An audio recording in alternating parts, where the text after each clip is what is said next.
Shalom teman-teman, sore ini saya mau sharing firman Tuhan. Tapi sebelumnya saya mau ada pertanyaan nih teman-teman.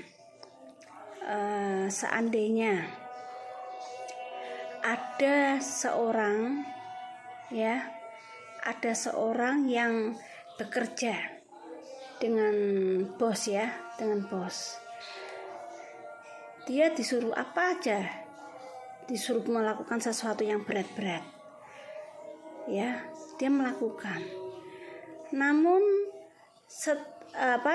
setelah sebulan dia minta apa yang menjadi haknya atau upahnya, tapi bosnya itu tidak memberikan, gitu. Nanti. Lantas karena dia merasa memang butuh pekerjaan, akhirnya dia sudahlah gitu. Terus dia bekerja lagi. Bulan yang kedua dia meminta upahnya lagi. Dan bosnya ini berkata, pokoknya kamu kerja, percaya, pasti tak bayar. Tidak mungkin aku tidak bayar.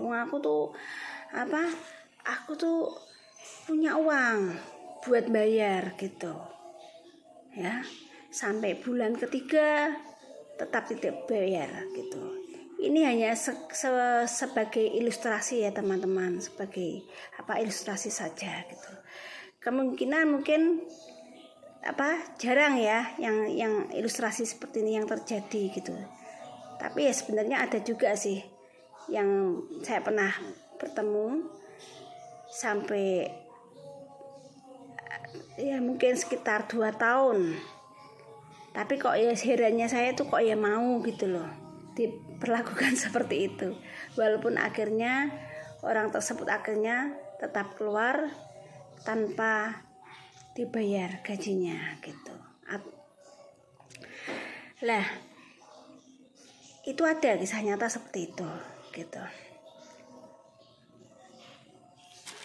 Pasti kalau orang yang normal atau orang yang cerdas, dia pasti tidak mau gitu. Dia pasti akan menuntut haknya. Atau ada yang lapor ke Departemen Tenaga Kerja atau sebagainya gitu. Pasti dia tidak mau. Kalau orang yang cerdas itu seperti itu. Tapi kalau orang percaya hanya dikasih janji dan dia tetap percaya, menurut saya itu suatu kebodohan gitu. Itu yang ilustrasi yang pertama. Dan ilustrasi yang kedua, misalnya seandainya teman-teman ada 2 orang sedang berpacaran saling mencintai satu dengan yang lain gitu. Si cewek ini ibaratnya ceweknya tuh cinta banget dengan prianya itu gitu. Kemudian pacaran 1-2 tahun. Habis itu si gadis itu menagih janji, kapan nih yang kamu nikahi aku? Oh ya nanti kita akan penjajakan dulu gitu. Oh ya, dipikir si cewek mungkin kurang nih penjajakannya gitu tapi terus sampai 5 tahun kan. Teman-teman pasti tahu lah, orang dunia kalau pacaran jarang ada orang yang pacaran itu kudus jarang sekali, apalagi orang dunia pasti gitu. Dan mungkin sudah apapun, karena si cewek itu cinta, apapun sudah diberikan dengan kekasih hatinya ini gitu. Bahkan mungkin kalau jajan bareng mungkin aku enggak punya uang nih, bayarin dulu ya namanya orang cinta bayarin gitu. Bahkan apapun sudah dia berikan hidupnya, waktunya gitu, hatinya, pikirannya, perasaannya, mungkin juga tubuhnya gitu. dikasihkan semuanya. Nah, tapi dengan harapan dia akan dinikahi dengan si pria tadi. Sampai 5 tahun nanti ya. Pokoknya aku cinta padamu lah. Pokoknya aku cinta padamu. Aku tidak akan meninggalkan kamu gitu. Nah, kemudian sampai 10 tahun ya. Sampai 15 tahun. Nah, ketika ditagih nanti.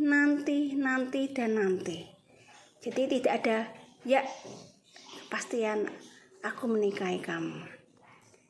Seandainya itu terjadi pada Anda, teman-teman, apakah Anda sebagai seorang gadis, Anda tetap mau untuk tetap bersama-sama dengan pria itu gitu ya, tanpa suatu kepastian. Dan bisa-bisa setelah tua pasti akan ditendang, akan ditinggal, karena ada yang lebih lagi, lebih cantik, lebih muda ya, lebih seksi. Sedangkan yang wanita yang pertama ini sudah tambah tua, sudah kurang menarik lah gitu. Seandainya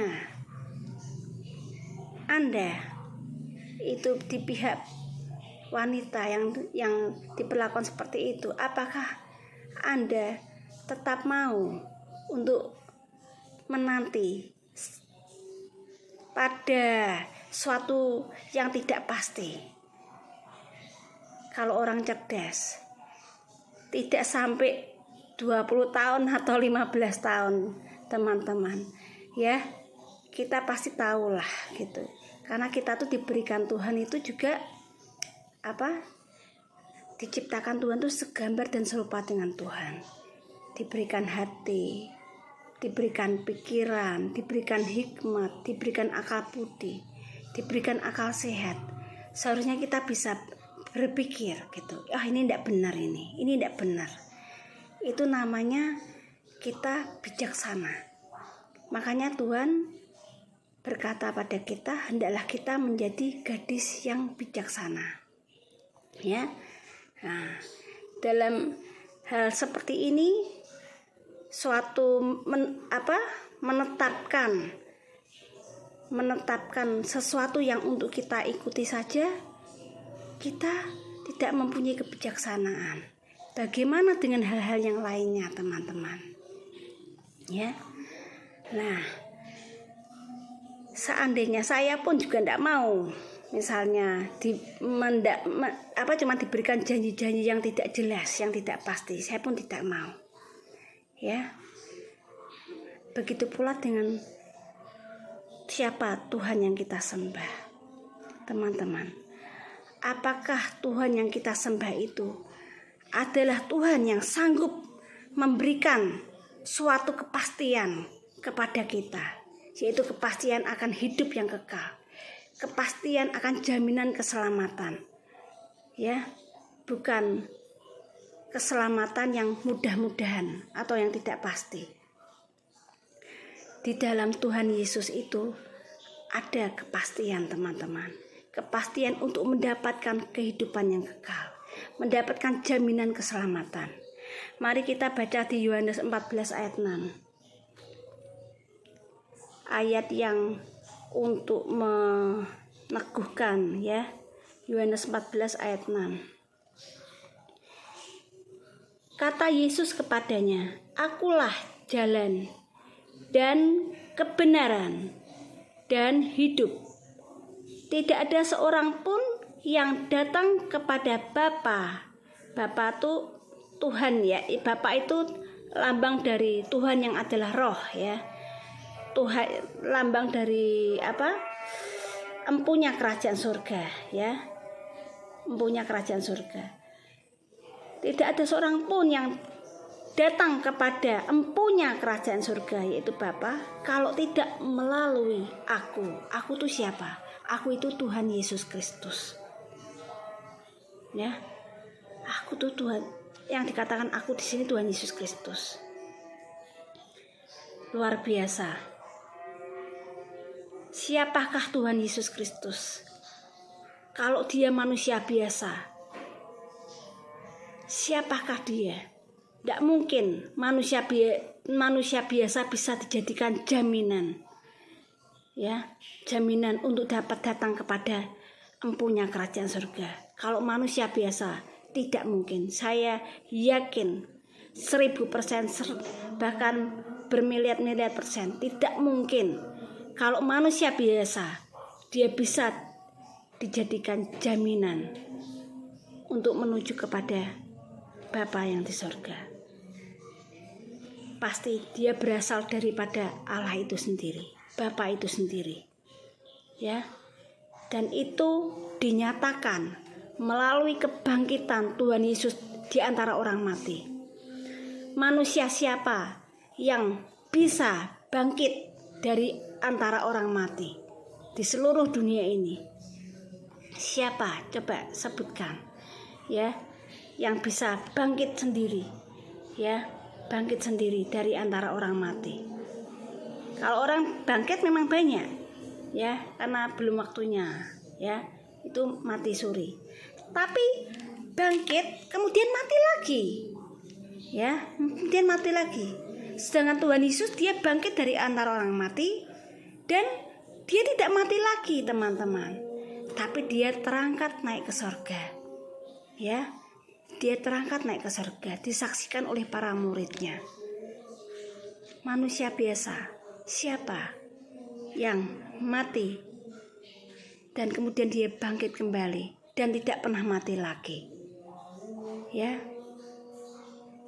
yang kuburannya kosong. Tuhan Yesus kuburannya kosong, ya, kuburannya kosong. Dia sudah hidup. Pada hari yang ketiga dia hidup dan dia terangkat ke surga. Terus Kisah Para Rasul 4 ayat 12. Kisah Para Rasul 4 ayat 12. Dan keselamatan tidak ada di dalam siapapun juga selain di dalam dianya besar, ya. Berarti Tuhan Yesus. Sebab di bawah kolong langit ini tidak ada nama lain yang diberikan kepada manusia biasa, ya, yang olehnya kita dapat diselamatkan, hanya melalui nama Tuhan Yesus Kristus. Sekarang kita baca di Yohanes 10. Yohanes 10 ayat 9.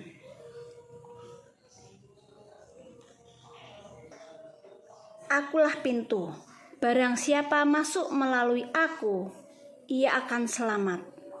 Akunya hanya besar Tuhan Yesus. Ia akan selamat. Dan ia akan masuk dan keluar dan menemukan padang rumput. Ya.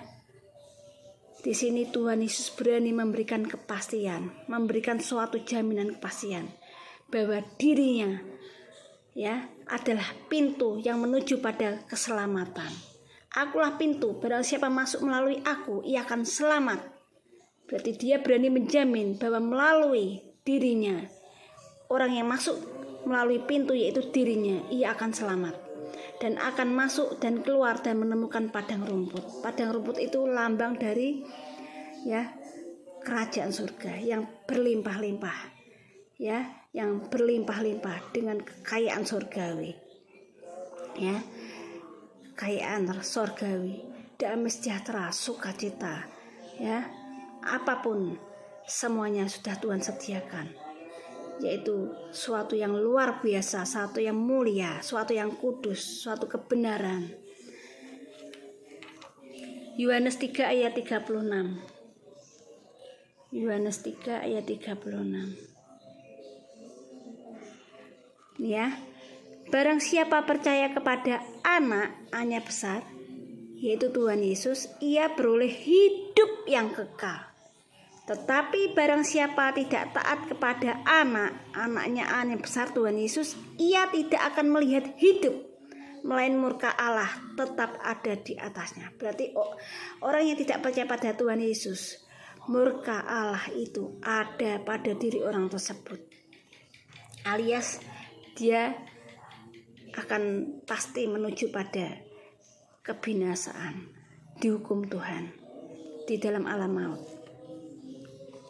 Yohanes pasal 11 ayat 25. Jawab Yesus, ini yang berkata Tuhan Yesus, "Akulah kebangkitan dan hidup." Akulah kebangkitan dan hidup. Luar biasa. Sampai Tuhan Yesus berani berkata, "Akulah kebangkitan dan hidup. Barang siapa percaya kepadaku, ia akan hidup walaupun ia sudah mati." Luar biasa teman-teman. Ya, siapa manusia yang berani berkata, "Akulah kebangkitan dan hidup"? Siapa manusia biasa yang berani berkata, "Akulah kebangkitan dan hidup"?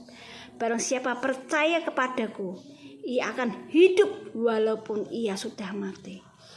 Kenapa Tuhan Yesus berani berkata, barang siapa yang percaya kepadanya, ia akan hidup walaupun ia sudah mati?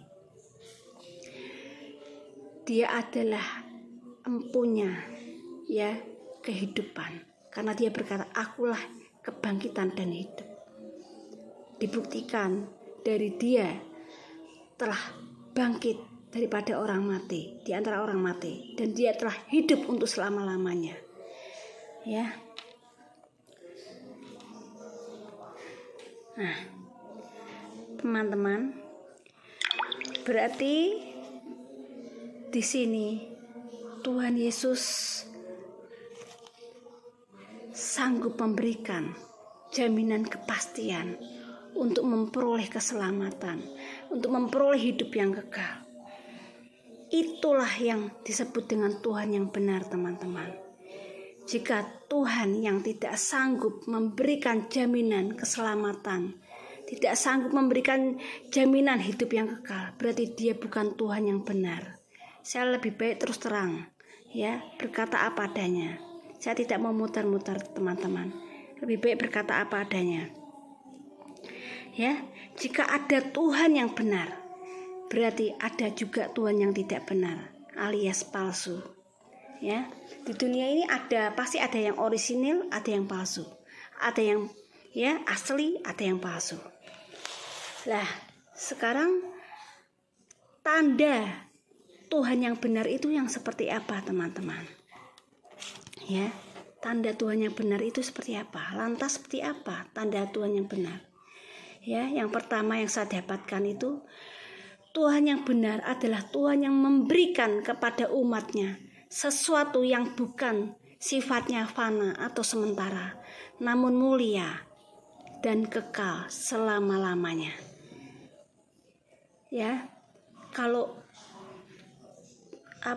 orang mau minta, ya, kalau orang dunia itu ukurannya pasti sesuatu yang sifatnya fana, sifatnya materi, sifatnya kelihatan dengan mata, ya, misalnya kekayaan, harta, pangkat, kedudukan, ya, pasti sesuatu yang sifatnya tuh kelihatan gitu, dapat dilihat, ya, rumah megah itu, ya, patokannya seperti itu. Kalau itu pun iblis sanggup memberikan, teman-teman, ya. Orang pergi ke Gunung Kawi, ya, orang pergi ke mana gitu, ke dukun, ya, pergi ke mana saja minta pesugihan, iblis pun juga sanggup, teman-teman, ya. Tapi yang dimaksud bukan sesuatu yang sifatnya fana dan tidak kekal, teman-teman, ya. Sesuatu yang sifatnya fana itu pasti tidak dapat menyelamatkan kita, teman-teman. Karena di neraka itu uang itu tidak kepake lagi, teman-teman. Ya, di neraka itu uang tidak berarti lagi. Bahkan kita mengumpulkan harta sampai capek-capek mengumpulkan harta. Kalau mau habis dalam sekejap mata pun bisa. Ya, makanya benar yang dikatakan sama firman Tuhan. Di dunia ini ngengat karat, ya. Pencuri, perampok itu bisa menghabiskan kita. Sakit penyakit bisa menghabiskan harta kita. Kebakaran bisa menghabiskan harta kita. Jadi itu sifatnya fana, tidak kekal dan tidak selama-lamanya. Tapi apa yang Tuhan katakan teman-teman, bekerjalah untuk sesuatu. Saya ulangi, jadi kalau Tuhan pernah berkata, bekerjalah untuk sesuatu yang kekal, ya, yang sesuatu yang sifatnya kekal. Karena di surga itu tidak ada ngengat, tidak ada karat, tidak ada pencuri, tidak ada kesakitan, tidak ada sakit penyakit, tidak ada kebakaran, ya. Sesuatu yang sifatnya itu aman, ya, sesuatu yang sifatnya itu kekal hingga selama-lamanya gitu. Itu yang Tuhan kehendaki untuk kita lakukan, ya. Manusia banyak sekali yang berlelah-lelah, ya, bahkan demi harta saja sampai rela bunuh-bunuhan dengan saudaranya, ya, hanya memperebutkan sesuatu yang sifatnya sampah, ya. Kekayaan di dunia ini itu ibaratnya sampah di mata Tuhan, teman-teman.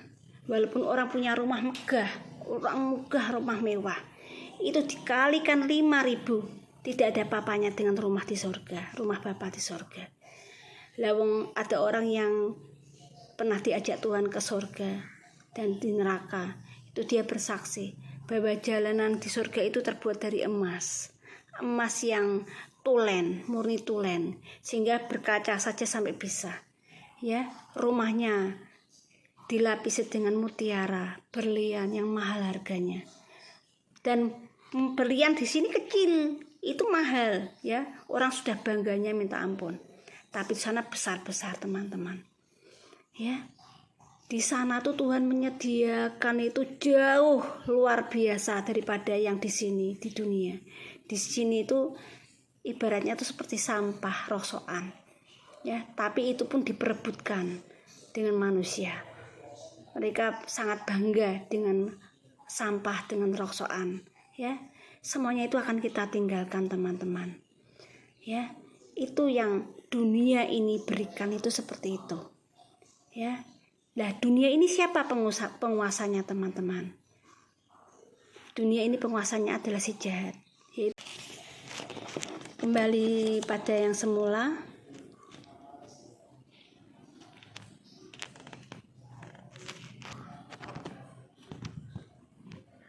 Ya, Tuhan Yesus itu memberikan sesuatu yang sifatnya mulia dan kekal selama-lamanya. Kita baca di Yohanes 14. Sekarang yang mulia itu apa, teman-teman? Kita baca di Yohanes 14 ayat 27.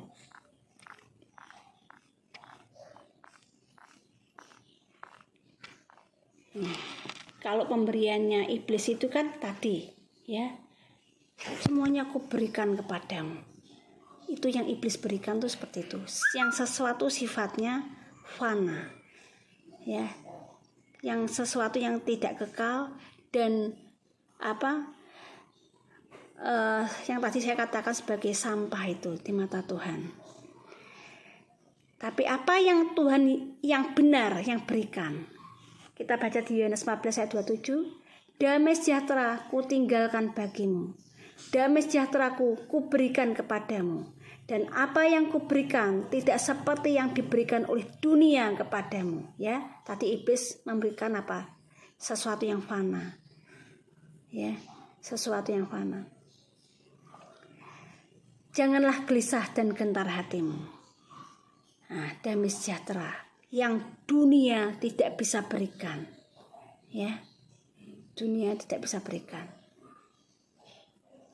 Makanya kadang orang itu ingin damai sejahtera yang semu. Kenapa? Hidupnya tuh kosong.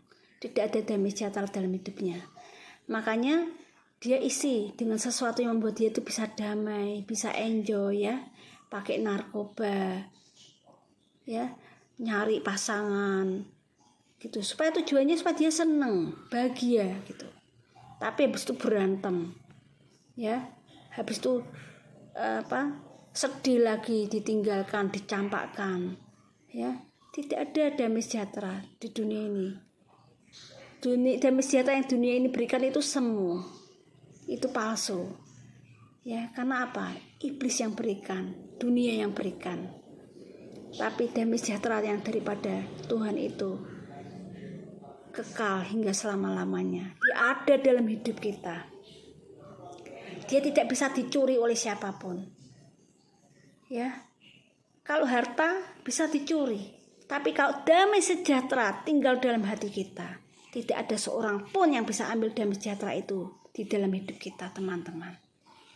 Ya, tidak ada yang bisa ambil. Tuhan luar biasa. Yohanes 4, kita baca di Yohanes 4 ayat 13. Jawab Yesus kepadanya, barang siapa minum air ini, ia akan haus lagi. Ya, minum air. Saya tidak punya air putih, ya. Ya, coba air ini aja. Ya. Pokoknya air, mau air putih, mau apapun, dia akan haus lagi. Tetapi barang siapa minum air yang akan kuberikan kepadanya, ia tidak akan haus untuk selama-lamanya. Sebaliknya, air yang akan kuberikan kepadanya akan menjadi mata air di dalam dirinya yang terus-menerus memancar sampai kepada hidup yang kekal. Lantas siapa, teman-teman, air yang Tuhan Yesus berikan kepada kita menjadi mata air dalam dirinya itu siapa? Ya, dia adalah Roh Kudus, teman-teman. Ya, yang akan menjadi mata air dalam hidup kita, yang tidak akan pernah habis, ya, akan terus meluap-luap. Ya. Terus kita baca di Yohanes 14 ayat 2 sampai 3. Sesuatu yang Tuhan berikan itu tidak fana.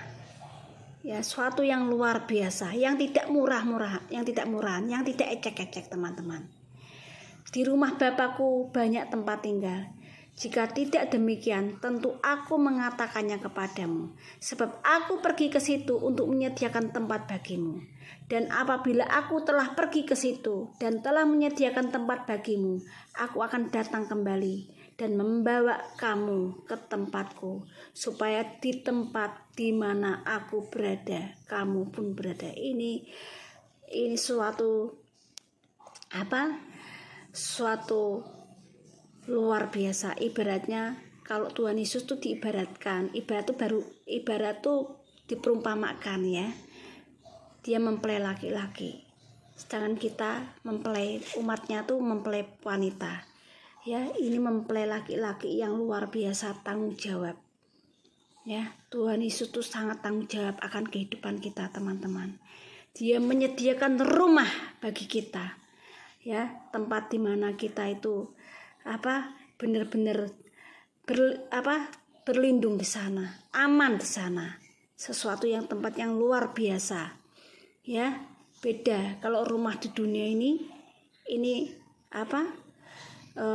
bisa rayapan, ya, bisa kebakaran. Kalau tidak diperbaiki bisa roboh, ya, hancur seperti itu. Yang harus dibersih-bersihkan terus gitu, dipel terus karena banyak debu, banyak tikus, ya, dan sebagainya gitu. Tapi di sana tuh rumahnya luar biasa, teman-teman. Luar biasa.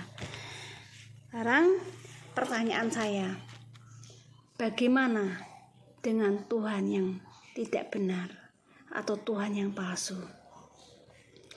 Apakah dia mampu memberikan seperti mana Tuhan Yesus berikan kepada kita? Ya. Apakah dia mampu memberikan damai sejahtera dalam hidup kita? Ya. teman-teman? Apakah dia mampu memberikan mata air kehidupan sehingga kita tidak pernah haus lagi, teman-teman? Saya berani jamin, di luar Tuhan Yesus tidak ada damai sejahtera. Di luar Tuhan Yesus tidak ada sesuatu yang memuaskan hidup kita. Ya, tidak ada sesuatu yang memuaskan hidup kita. Kita akan terus kosong lagi seperti kita minum ini. Haus lagi. Diisi sesuatu yang menyenangkan. Pas tidak ada, kosong lagi.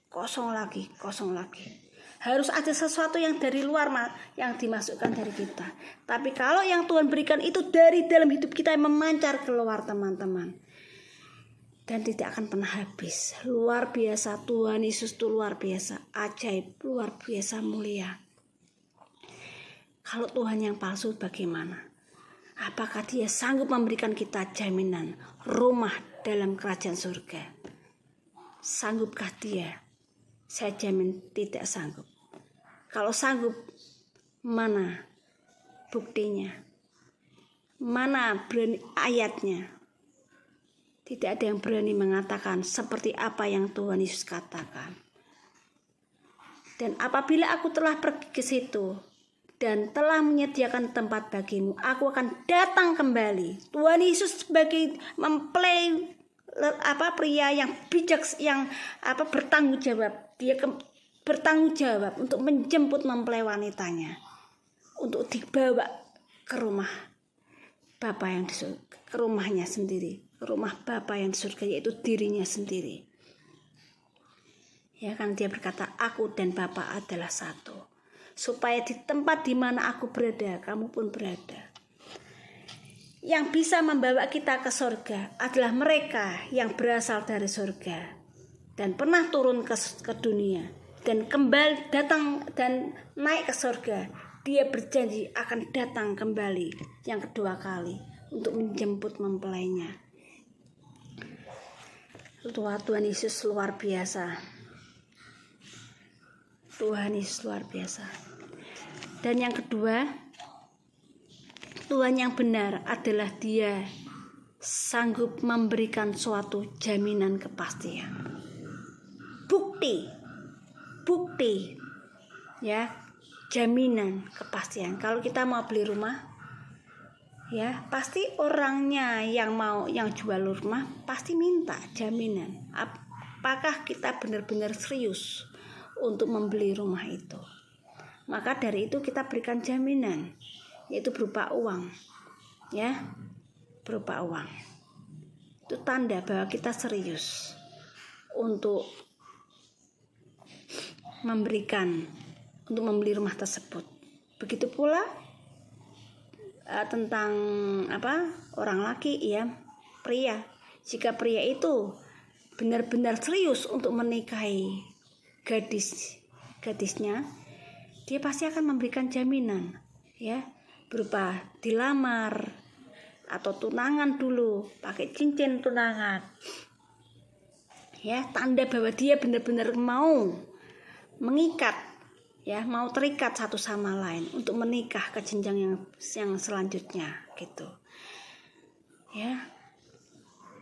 Tapi kalau dunia ini walaupun sudah diikat, suatu saat bisa saja bubar, gitu.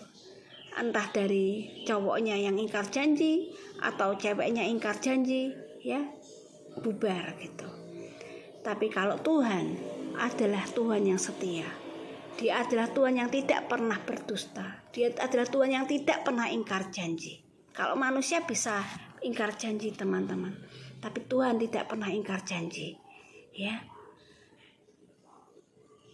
Bukti dari Tuhan itu memberikan suatu jaminan kepastian adalah di mana? Yaitu Tuhan memberikan Roh Kudus-Nya kepada kita, anak-anaknya yang sudah dipilih, dipanggil Tuhan, ya, pada terangnya yang ajaib. Kita baca di 2 Korintus 1 ayat 22.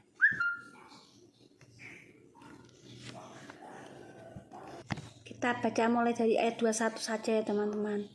Sebab Dia yang telah meneguhkan kami bersama-sama dengan kamu di dalam Kristus adalah Allah yang telah mengurapi, memeteraikan tanda miliknya. Jadi Tuhan Yesus telah memeteraikan tanda miliknya, yaitu kita, atas kita, dan yang memberikan Roh Kudus di dalam hati. Inilah suatu jaminan, kepastian bahwa Dia benar-benar mengasihi kita, Dia benar-benar memiliki kita, ya, dan tak pernah meninggalkan kita.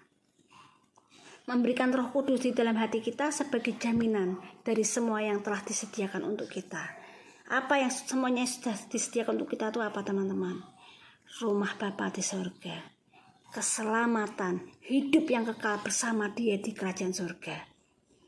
Ya, semua yang telah disediakan itu teman-teman. Dia memberikan kita jaminan keselamatan, hidup yang kekal. Dan tandanya apa teman-teman? Supaya kita tuh benar-benar kita tuh diberikan jaminan, yaitu apa? Diberikan Roh Kudus di dalam hati kita. Ya, Tuhan Yesus luar biasa. Dan coba kita baca di Matius 28 ayat 20. Matius pasal 28 ayat 20.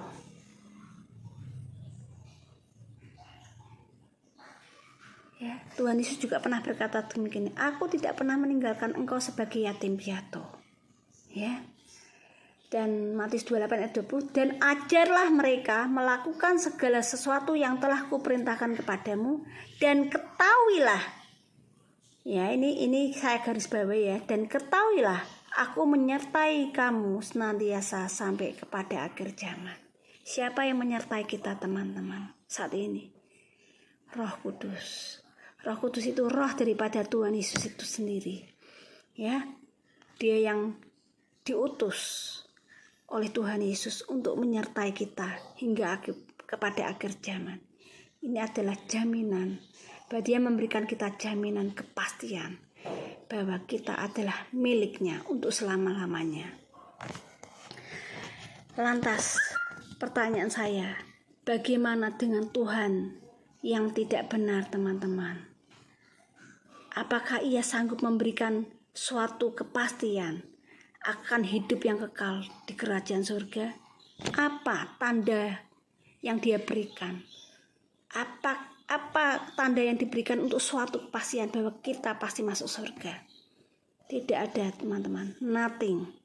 Semuanya ya tadi seperti perumpamaan saya yang pertama, mudah-mudahan, ya mudah-mudahan, pasti, ya nanti, tidak tahu, ya kapan tidak jelas gitu, tidak jelas.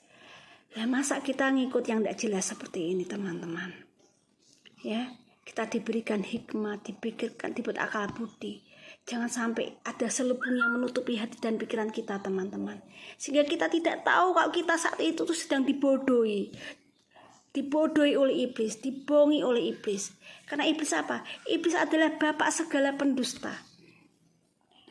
Dia pada awalnya memang sudah berdusta. Ya, kalau kapan kamu mau menikahi aku? Ya nanti. Aku cinta padamu, pokoknya aku cinta padamu. Tapi kapan? Mau benar enggak kamu nikahi aku? Ya nanti. Pokoknya sama aku wae gitu. Ya, coba kita lihat di Yohanes 8 ayat 44. Benar enggak iblis itu pendusta? Iblislah yang menjadi bapamu dan kamu ingin melakukan keinginan-keinginan bapamu. Ia adalah pembunuh manusia sejak semula dan tidak hidup dalam kebenaran. Ya, iblis tidak hidup dalam kebenaran. Karena kenapa teman? Di dalam dia tidak ada kebenaran. Sebab di dalam dia tidak ada kebenaran. Apabila ia berkata dusta, ia berkata atas kehendaknya sendiri. Sebab ia adalah pendusta dan perhatikan teman-teman. Dan iblis adalah pendusta dan bapak segala dusta. Jadi jelas ya teman-teman. Kalau yang tidak bisa memberikan kepastian, suatu kepastian, yang hanya berkata sesuatu yang tidak pasti, yang tidak jelas, ya, hanya memberikan suatu harapan-harapan palsu, itu adalah pendusta.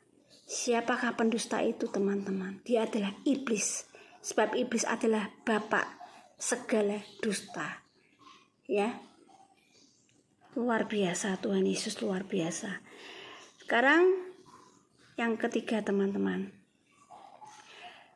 Tuhan yang benar itu adalah Tuhan yang berada di garis depan untuk menyelamatkan umatnya. Sekarang saya kasih perumpamaan, ya teman-teman. Misalnya ada suatu keluarga, suami, istri, dan anak. Tiba-tiba datang perampok. Wah, perampok datang, pada ketakutan semua, istri sama anak-anaknya. Takut gitu. Lah, lantas suami yang benar itu sudah pasti dia akan berada di garis depan, teman-teman. Ya, dia ambil mungkin ambil senjata atau untuk benar-benar melindungi anak dan istrinya. Jangan sampai anak istrinya tuh dia papakan gitu. Lebih baik dia yang mati, ya, daripada anak istrinya yang dia cintai itu sampai ada masalah, terluka atau bahkan mati gitu. Dia yang berada di depan. Itu suami yang bertanggung jawab. Itu suami yang benar-benar mengasihi. Bahkan dia korbankan nyawanya demi keluarganya. Ya, tidak suami yang gini, kamu aja mah, kamu yang maju gitu. Wah, itu suami yang tidak benar itu, teman-teman, ya. Suami yang tidak benar itu, masa suruh istrinya yang maju, ya. Suami banci berarti namanya kalau gitu. Benar ya, teman-teman? Ya, suami yang benar itu pasti dia akan gentle, dia akan berani berkorban demi keluarganya. Demikian pula dengan Tuhan Yesus, teman-teman. Saat dia tahu bahwa manusia itu sedang berjalan menuju pada kebinasaan, ya, sedang berjalan menuju pada jurang maut, maka dia rela turun ke dunia menjadi manusia. Untuk apa, teman-teman? Untuk menyelamatkan manusia yang berdosa. Karena ada tertulis upah dosa adalah maut. Ya, berarti kalau upah dosa adalah maut, berarti manusia yang berdosa ini pasti akan turun ke alam maut, teman-teman. Dan karena kasih Tuhan kepada umatnya, makanya dia rela menjadi manusia, menjadi seorang hamba. Dia rela merendahkan dirinya yang seharusnya dia adalah Tuhan. Dia menjadi manusia. Untuk apa, teman-teman? Darahnya dicurahkan untuk menyelamatkan kita, untuk membayar dosa-dosa kita. Karena dosa itu tidak bisa hanya tak ampuni aja ya, dah kamu selamat tak ampuni. Enggak bisa gitu, teman-teman. Pasti iblis protes. Loh, sama-sama ciptaan kok enak aja gitu. Yang ini kok diampuni dengan enak-enak, cuman ngomong dia tak ampuni. Laku gitu. Pasti dia iblis pasti protes, teman-teman.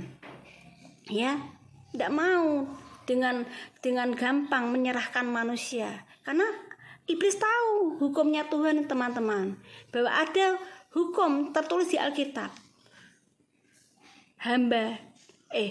Orang yang berbuat dosa adalah hamba dosa. Ya, hamba dosa itu siapa? Bapak segala pendosa itu siapa? Iblis, teman-teman. Makanya orang yang sudah diselamatkan Tuhan, dia bukan menjadi hamba dosa lagi, teman-teman, tapi dia menjadi hamba kebenaran, hamba Kristus, hamba kebenaran. Ya, maka Tuhan rela membayar secara lunas dengan darahnya yang sangat mahal. Kita bukan dibayar dengan sesuatu yang fana, teman-teman, tapi kita dibayar dengan sesuatu yang kudus, yang suci, yang mulia, teman-teman. Ya, dibayar dengan sesuatu yang mulia. Kalau zaman dulu, di zaman Taurat, orang mau berdosa, mau diperdamaikan dengan Tuhan, caranya dengan apa, teman-teman? Mempersembahkan lembu, domba, kambing, ya. Untuk kalau tidak punya, tidak mampu, ya merpati untuk disembelih. Darahnya itu untuk memperdamaikan antara manusia dengan Tuhan. Ya, tapi itu semuanya tidak berlaku, teman-teman. Karena apa? Karena manusia cenderung berbuat dosa lagi. Akhirnya baunya itu menjadi bau yang memuakkan, ya, memualkan. Ya, Tuhan jijik. Kenapa? Karena manusia tidak mau bertobat. Ya. Darah hewan tidak mampu, ya, tidak mampu untuk mengubah kehidupan manusia. Tetapi darah Tuhan Yesus mampu mengubah manusia. Ya, mampu mengubah kehidupan manusia. Kenapa? Darahnya itu darah yang berkuasa, teman-teman, mengubah hidup kita. Barang siapa percaya kepadanya, dia tidak binasa, melainkan beroleh hidup yang kekal. Diubahkan menjadi manusia yang baru, menjadi anak-anak Allah yang hidup. Luar biasa. Darah Yesus itu darah yang berkuasa, teman-teman. Ya, darah yang sanggup menyelamatkan. Dikatakan barang siapa yang percaya kepada anak, dia tidak binasa, melainkan beroleh hidup yang kekal. Barang siapa tidak percaya, dia berada di bawah murka Allah. Itu ada tertulis di Alkitab. Tuhan Yesus itu luar biasa, teman-teman. Maukah Anda yang belum, ya, ditebus oleh darahnya? Maukah Anda mau percaya? Jika Anda mau percaya, maka Anda akan diselamatkan. Tapi jika Anda tetap mengeraskan hati Anda, kalau sudah tidak ada kesempatan lagi, maka Anda akan binasa. Lebih baik saya berkata di depan, dan lebih baik berkata apa adanya, ya. Terus di Yohanes 10 ayat 11.